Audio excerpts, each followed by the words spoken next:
Good evening, I'm Prarambha Dahal. Let's begin with the main stories. Samjana Khadka leads Nepal to a historic win at the Women's Asia Cup as Nepal defeat the United Arab Emirates by 6 wickets. Infused Nepal to play Pakistan on Sunday before India on Tuesday. Ethical question raised on Deputy Speaker Rana for recommending unauthorized individuals for the visa of the USA. Speaker Ghimire asks questions. Complaint filed to relieve her from her role. Government does not have any data on Nepali nationals leaving abroad for tourism and to pursue further education. 1.2 million youth leave the country in the period of 1 year because of lack of employment opportunities. And high security risk issued across Bangladesh as anti-reservation protests turn more violent. At least 39 killed so far. Nepali embassy urges Nepali students not to leave their hostels. Speaker Devraj Ghimire has expressed concerns after it was revealed that Deputy Speaker Indira Rana Magar had abused her authority to make visa recommendations for 5 non-parliamentarians. Speaker Ghimire called on the Deputy Speaker today to inquire on the same. At today's Parliament Affairs Consultation Committee meeting, members had demanded for more information on the allegation of abuse of authority and has demanded for a probe and action against Rana if required. Speaker Ghimire at today's meeting informed the committee members that he had already inquired about the incidents with the Deputy Speaker and added that more discussion was required. Ruling CPNUML meanwhile drew the Speaker's attention towards the incident, suggesting it was of a serious nature. A complaint has been filed at the Parliamentary Committee alleging the Deputy Speaker of abusing her authority and demanding to sack her from the post. The complaint mentions that Rana had made recommendation for US visa of 5 non-parliamentarians. Rana had recommended the visas for the individuals to attend the 67th session of the UN's Commission on the Status of Women that took place between 6th to 17th of March in 2023 in New York. Rana had recommended to expedite the visa interview process for 4 women and 1 male for the event. Any visa recommendations for Parliament officials, lawmakers and staff are done through the Parliament Secretariat's International Relations and Coordination Division. Main opposition CPN Maya Center has said the development was fresh and that more study was required to make any official stand. Meanwhile, Deputy Speaker Rana has said the allegations were baseless. Now, based on the Department of Foreign Employment, among the 1.2 million youths leaving the country for employment, the highest have gone to Dubai, United Arab Emirates. 131,000 youths left for Dubai through institutional and personal channels and by renewing their labor permits. The number includes over 17,000 women. Likewise, 81,000 have gone to Malaysia, 73,000 to Saudi Arabia, 40,000 to Qatar and 28,000 to Kuwait. 12 to 14,000 have gone to European nations, Croatia and Romania. The number of applications for labor permits have decreased by 4%, while that of visit visas have increased. Foreign employment agencies have said the lack of a mechanism to approve the workers' demand letter from European countries had compelled many to opt for the Gulf nations and Malaysia. Economists have said the dependency on foreign employment was a result of the state's failure to increase employment opportunities at home. Potential sectors like industries and agriculture have not expanded as expected. Industrial sector has less than 5% contribution in generating employment opportunities, while the government has reduced intakes in army and police, citing increasing current expenses.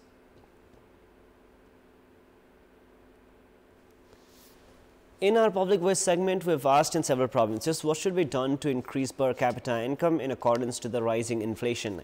Let us now take a look at what they had to say.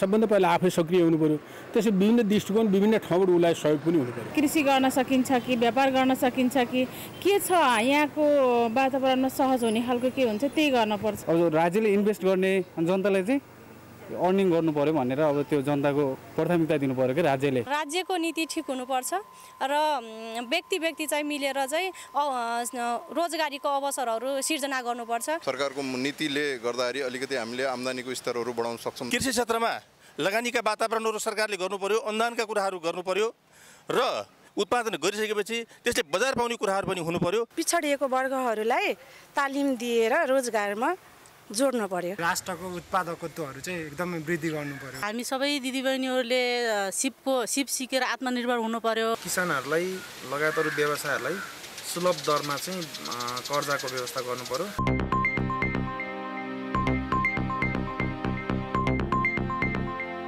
Bodies of 23 individuals have been recovered so far out of the 65 missing passengers of 2 ill-fated buses that were swept into the Trishuli River last Friday along the Muglin-Narayangad Road section in Simaltal of Chitwan. 2 bodies were found in the bank of the Narayani River towards Novalparasi, while a body of another male was found in the Indian territory. Of the 23 bodies recovered so far, 14 have been identified, while 9 have yet to be identified. Search operation had continued at the site of the incident in Simaltal and Trishuli and Narayani rivers. A total of 500 security personnel of Nepal Army, Armed Police Force and Nepal Police have continued the search operation with sonar camera, rafting boats, motorboats, divers and on foot.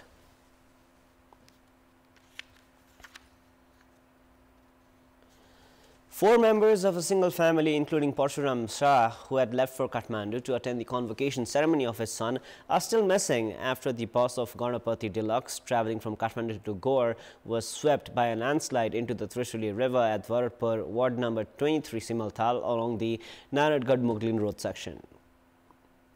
Parshuram Shah of Baudimai municipality, ward number 3 Matiarwa of Rauthat had left for Kathmandu for the first time. He had left for Kathmandu with his spouse, daughter and son-in-law to attend his son's convocation ceremony and to visit the Pashupatinath temple as well.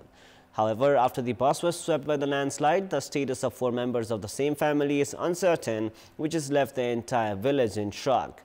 Shailendra Patel and Guddu Pandit of the same village are also missing.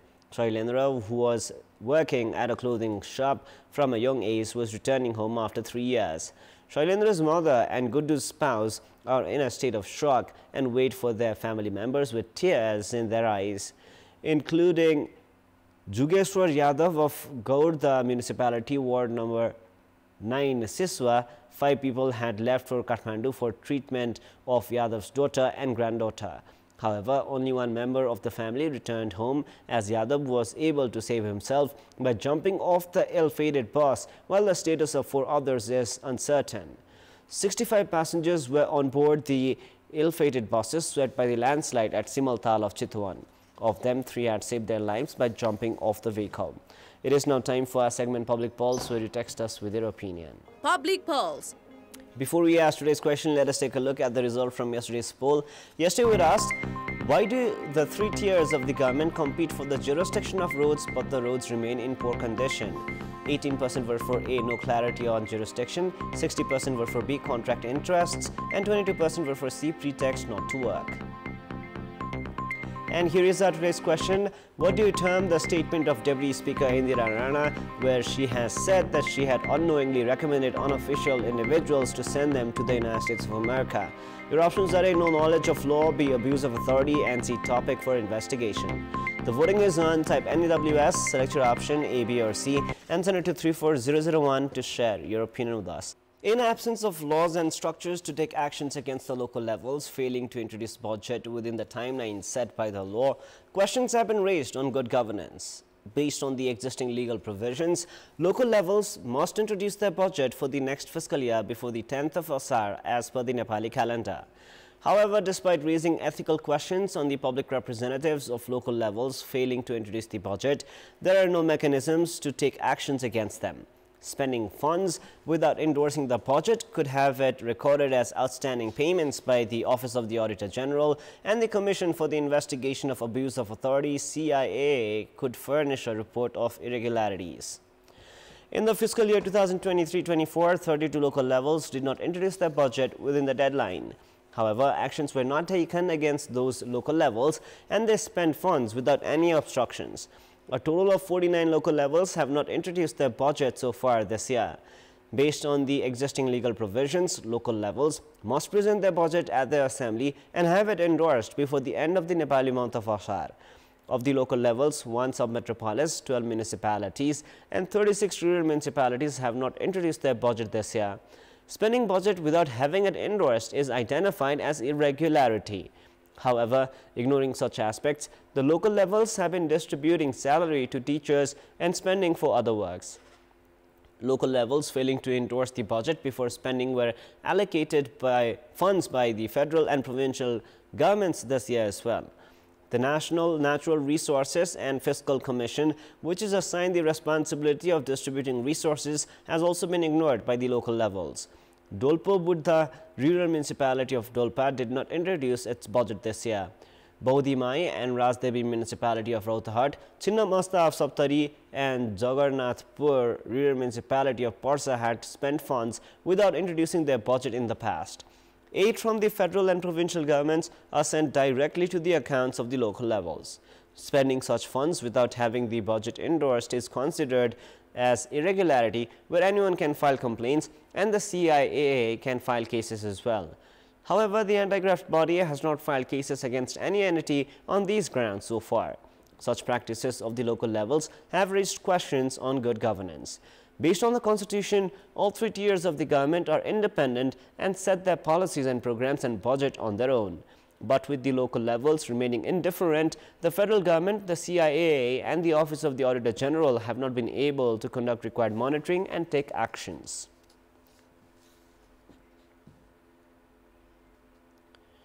The CPN-UML has urged party chairperson and Prime Minister KP Sharma Oli to revisit the constitutional provisions regarding the electoral mechanism to ensure political stability in the country.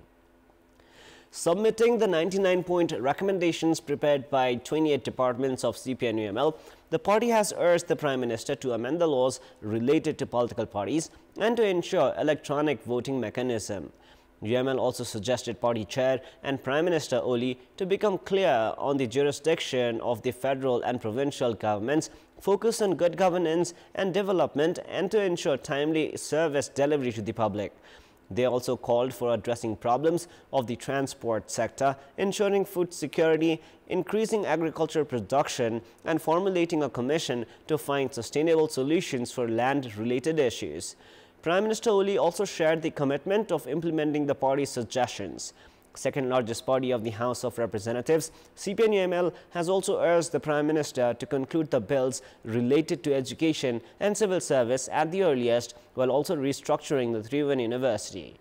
UML also recommended a separate structural and legal mechanism to conclude national pride projects on time, holding Sagarmatha dialogue on climate change, and establishment of academies for development of the sports sector. The party has also urged the Prime Minister to prioritize relations with neighboring countries and to form a national consensus for foreign policy and diplomatic operations. Time now for the international news.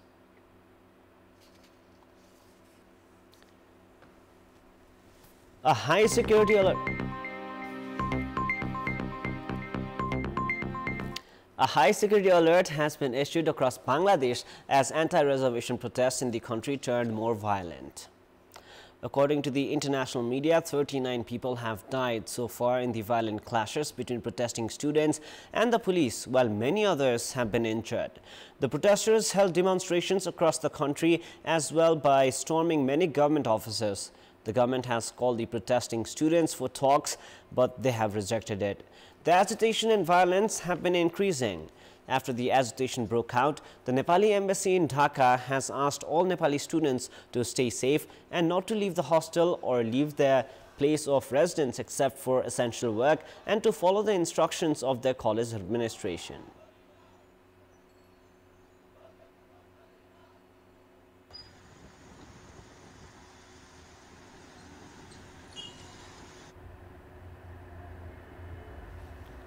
We have more news coming up, but right now it is time for yet another short break. Time now for the sports news. Sports news. Led by Samjana Khatka, Nepal women's national cricket team have secured a historic 6-wicket win over the United Arab Emirates at the Women's Asia Cup, which is underway in Sri Lanka. In the match played at the Rangiri Tambula International Stadium, the United Arab Emirates were put to bat, where they were restricted to 115 runs for the loss of 8 wickets in 20 overs. Khushi Sharma top scored with 36 runs, Kavisha Egodage added 22, Samaira Dharni Dharka scored 13, while Isha Oza made 10 and none of the other batters scored in double digit. Indu Burma was the pick of the Nepali bowlers with 3 wickets, while Savnam Rai and Kritika Marasini shared a wicket apiece, and 3 wickets of the UAE were because of failing to complete runs. In reply, Nepal chased the target with 23 balls to spare and finished 118 runs for the loss of 4 wickets in 16.1 overs. Samjana Khatka top scored for Nepal as she remained unbeaten at 72 runs from 45 balls. Her innings included 11 fours. Rumina Chhetri scored 10, while Pooja Mahato remained unbeaten at 7 runs. Sita Rana Magar also scored 7 runs, while skipper Indu Verma added 6. Samjana became the first Nepali woman to score a half-century at the Women's Asia Cup, while it was also Nepal's first win in the history of the tournament. The Nepali Eves will next play Pakistan on Sunday before facing India on Tuesday.